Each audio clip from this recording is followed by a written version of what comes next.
Welcome to Books for Success. Today, we're unraveling the insights from Grain Brain by David Perlmutter. In Grain Brain, David Perlmutter, MD, reveals why carbs destroy your brain. As a renowned neurologist, he exposes valuable information that medical literature has kept hidden for many years. Even carbs that are said to be beneficial, like whole grains, for instance, can cause dementia, depression, ADHD, anxiety, chronic headaches, decreased libido, and many more. This summary proves that the fate of your brain is not in your genes but in the food you eat. David Perlmutter, MD, explains that modern grains are destroying our brains. With facts derived from modern science, human physiology, and evolutionary trends, he presents the real causes of brain diseases. He provides hope by stating that our choices can help us avoid these diseases.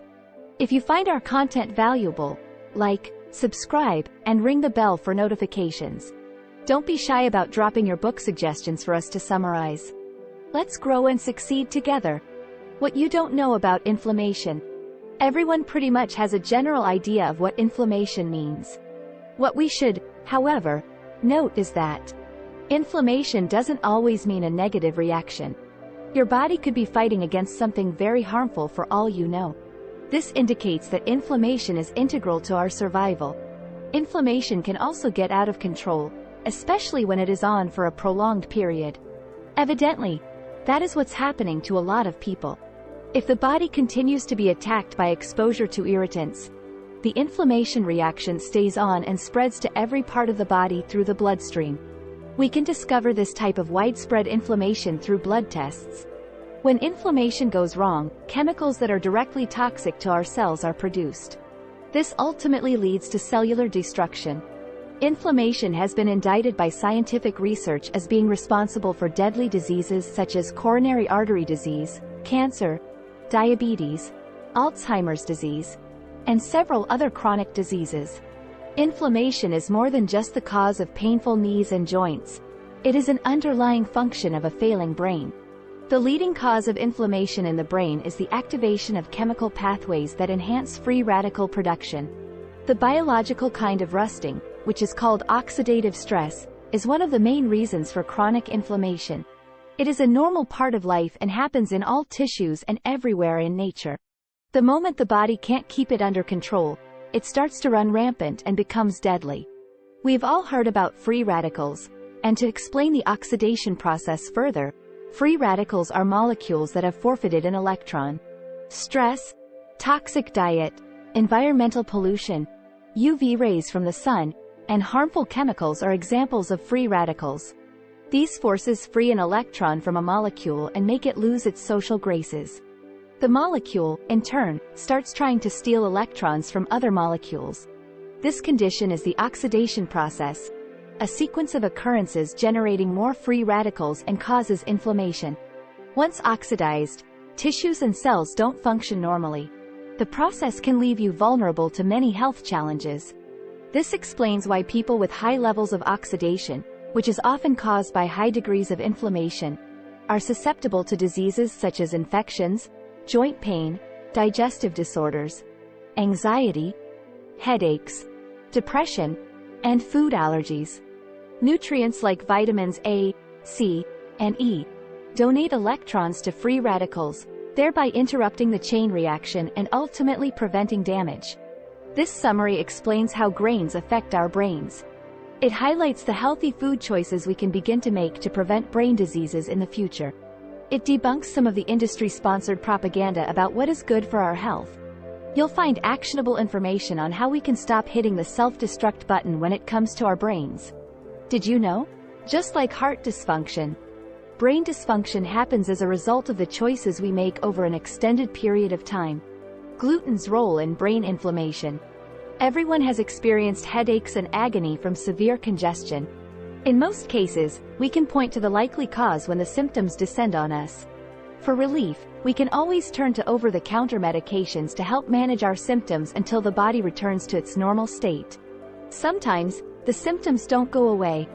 What if, like the countless patients Dr. David Perlmutter has treated, you find yourself trying to conquer nagging pain and misery for years? One of Dr. David Perlmutter's patients was named Fran. She was 63 and struggling with headaches for as long as she could remember. When he examined her, she had tried all the usual headache medications and was taking Imitrex, sumatriptan, a powerful migraine medication, several times a week. When reviewing her medical history, Dr. David Perlmutter noted that when she was younger and in her 20s, she had undergone intestinal surgery and was suffering from severe intestinal discomfort. During her examination, she was tested for gluten sensitivity. It wasn't a surprise that she tested positive in 8 of the markers. He then prescribed a gluten-free diet for her. Fran sent a letter to Dr. David Perlmutter 4 months later. She stated how her daily migraine symptoms have waned drastically since removing gluten from her diet. She also recounted a massive increase in energy levels. What she meant, in essence, was that her life changed after meeting the author. Fran's case and several others indicate a pattern Dr. David Perlmutter witnessed in many patients, different patients with vastly different medical complaints but a common problem of gluten sensitivity. According to Dr. David Perlmutter, gluten is a modern poison. The research is making doctors like him notice and re-examine the bigger picture regarding brain diseases. The good news is that knowing this common enemy and treatment can cure a wide range of ailments with a single prescription: the eviction of gluten from the diet. Gluten is used to hold flour together to make bread products. It plays an essential role in the leavening process, letting bread rise when wheat mixes with yeast. You become sensitive to gluten when your antibodies react against it. This means certain genes are turned on in the body, and they activate inflammatory cytokine chemicals, which, in turn, attack the brain. Neurotransmitters regulate your mood and your brain. Many people have changed their lives and health by eliminating gluten from their diets and showing a preference for fats instead of carbs. This single shift in diet has reduced depression levels, relieved chronic fatigue, reversed type 2 diabetes, extinguished obsessive-compulsive behavior, and cured neurological challenges from brain fog to bipolar disorders. There's so much more to the story of carbohydrates than gluten and their impact on brain health. Consuming gluten isn't the only bad decision that affects the brain. You can change your body's biochemistry to burn fat and prevent inflammation. You only need to pay attention to your carb versus fat consumption. Consuming gluten-less carbohydrates can be as harmful as eating a gluten-filled diet. Grains and carbs cause damage to the brain through surges in blood sugar. This has adverse effects on the brain that, in turn, start the stream of inflammation. It all boils down to neurotransmitters. Magnesium levels also reduce, and this causes harm to both your nervous system and liver. Also, high blood sugar hastens a reaction called glycation. The primary culprit in brain degeneration and dysfunction is the combination of sugar molecules with brain proteins. To completely comprehend the affliction of carbs and the advantages of fats, you must understand some basic biology. Carbohydrates are the primary cause of weight gain. You should not mistake dietary fats as a cause of increased weight. Farmers fatten animals destined for the butcher blade with carbohydrates like corn and grain, not fats and proteins. This partially defines why one of the significant health consequences of a low-carbohydrate diet is weight loss. A low-carb diet decreases blood sugar in diabetes patients and increases insulin sensitivity. You should note that replacing carbohydrates with fat is the best way to treat type 2 diabetes. When your diet continues to be rich in carbohydrates, which, in effect, keep your insulin level rising, you hamper the breakdown of your body's fat for fuel. Your brain creates an addiction to that glucose. Due to your high volume of insulin, you may even use up your glucose but still suffer from a shortage of usable fat for fuel. Did you know? A publication by the Australian National University in Canberra reveals that people with blood sugar levels that are higher than normal are at risk of brain shrinkage. Sugar has an adverse effect on the brain. We all know sugar is not the healthiest of ingredients, particularly when it's absorbed in large quantities or comes from refined or processed forms such as high-fructose corn syrup. Sugar is also partly to blame for problems with our waistlines, appetites, blood sugar control, obesity, type 2 diabetes, and insulin resistance. The natural type of sugar found in fruits and honey is fructose, a monosaccharide like glucose. We find high fructose corn syrup in sodas, juices, and many processed foods. It combines molecules containing 55% fructose, 42% glucose, and 3% other carbohydrates. High fructose corn syrup was introduced as a cheap substitute for table sugar in beverages and food commodities. Most people say it is the root cause of obesity, which sometimes isn't true. While it's okay to blame conditions such as obesity and diabetes on the consumption of high fructose corn syrup, other sugars can also be responsible since they are all carbohydrates. A class of biomolecules that share identical properties. Meals higher in carbohydrates cause the pancreas to increase its insulin output. Keeping blood sugar low and balanced is essential to avoid diabetes. During digestion, carbohydrates are broken down. Sugar is then released into the bloodstream, triggering insulin production and causing the pancreas to increase its output of insulin so glucose can run through cells. With time, higher blood sugar levels will cause a surge in insulin production from the pancreas. Carbohydrates are just long chains of sugar molecules, as distinguished from fatty acids, proteins, amino acids, and DNA. You should know that not all carbohydrates are built the same. And not all carbohydrates are treated equally by the body. Quoting a study of 3,069 elderly adults from the Archives of Neurology published in June 2012, the author stated that elevated blood sugar and hyperglycemia contribute to the coalition between diabetes and reduced mental function.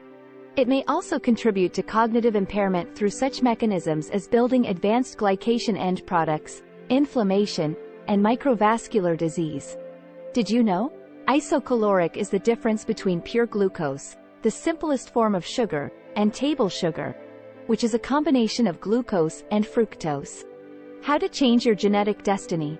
Neurogenesis explains why we are not stuck with the number of neurons we were born with and even those that develop in early childhood. We grow neurons throughout our entire lives. We can also strengthen existing brain circuits and create a new connection with new brain cells.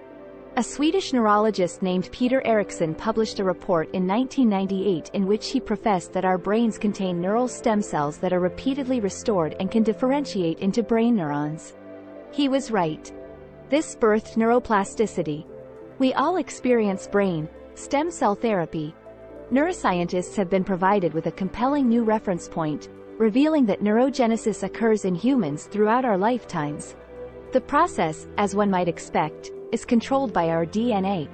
Precisely, a protein called brain-derived neurotrophic factor, BDNF.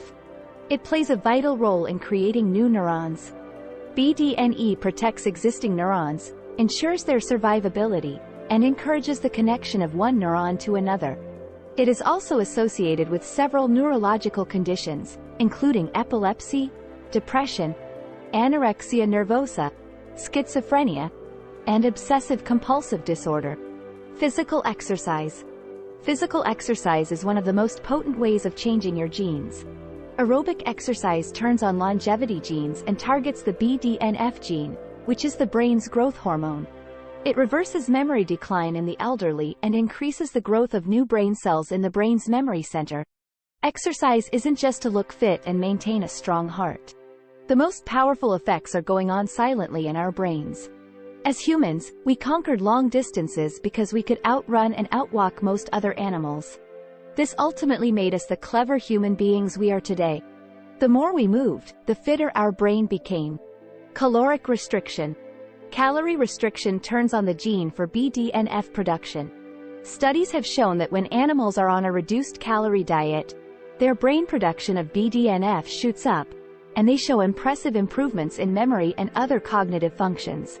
Substantial human studies verify the powerful effect of reducing caloric intake on brain function, and many of these studies have been published in most well-respected medical journals.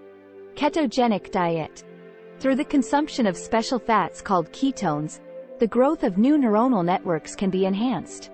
The most fundamental fat for brain energy utilization is beta-hydroxybutyrate, beta-HBA. Ketogenic diets have been used for treatments for epilepsy since the early 1920s. They are now being re-examined as a very powerful restorative alternative in the treatment of Parkinson's disease, Alzheimer's disease, ALS, and even autism. Did you know? We need at least 200 to 300 milligrams of brain-derived neurotrophic factor BDNF daily, but most Americans consume less than 25% of this target and would do well to go beyond this bare minimum. Dietary habits for an optimal brain. The size of our brain is one of the most important features distinguishing us from all other mammals. It consumes enormous energy. For example, an elephant's brain weighs 7,500 grams, more than our 1,400-gram brain. But that doesn't tell the full story. Its brain depicts 1/550th of its whole body weight, while our brain weighs 1/40th of our total body weight. Comparisons about brain power or intelligence cannot be made based on brain size alone. The ratio of brain size to body size is essential when evaluating the brain's functional capacity. It takes a lot of dietary calories to keep our brains functioning. The extraordinary capability of our brains has enabled us to have the skills and intelligence to survive extreme conditions like food scarcity. The power of fasting. The human body has a very critical mechanism and ability to convert fat into vital fuel during times of starvation. We can reduce fat into specialized molecules called ketones and beta-hydroxybutyrate, beta-HBA, a superior brain fuel.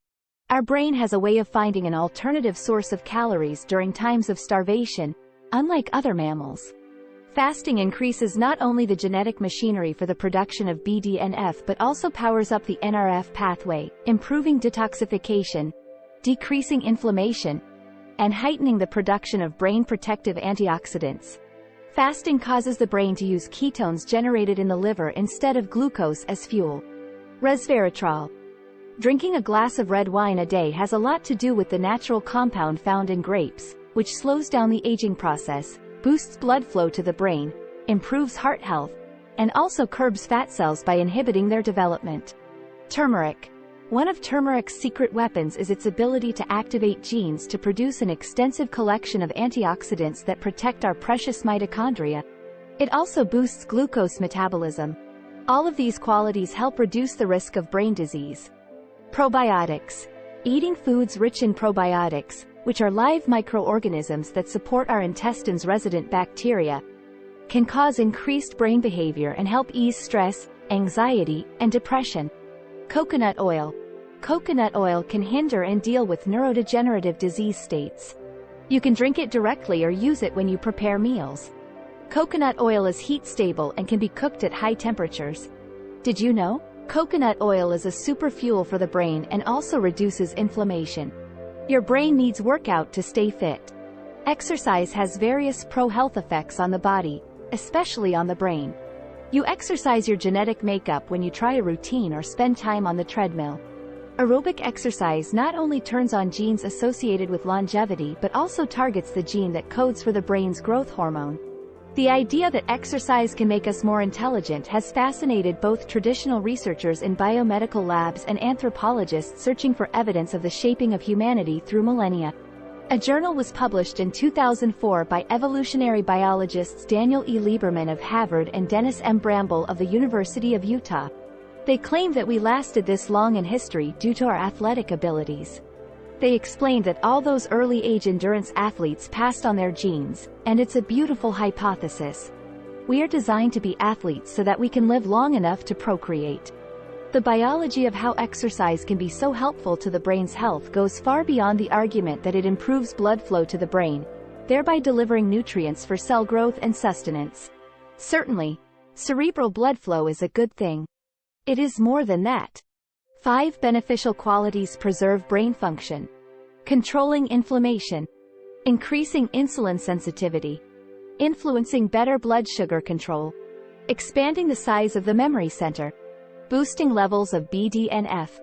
Exercise has been proven to induce the growth of new neurons in the brain, but the real miracle is that it also has been shown to help build important networks in the brain. Making new brain cells doesn't make us smarter. We have to be able to interconnect those cells into the existing neural network. If we don't, they will roam around aimlessly and eventually die. Learning something new is one way to make our new brain cells work.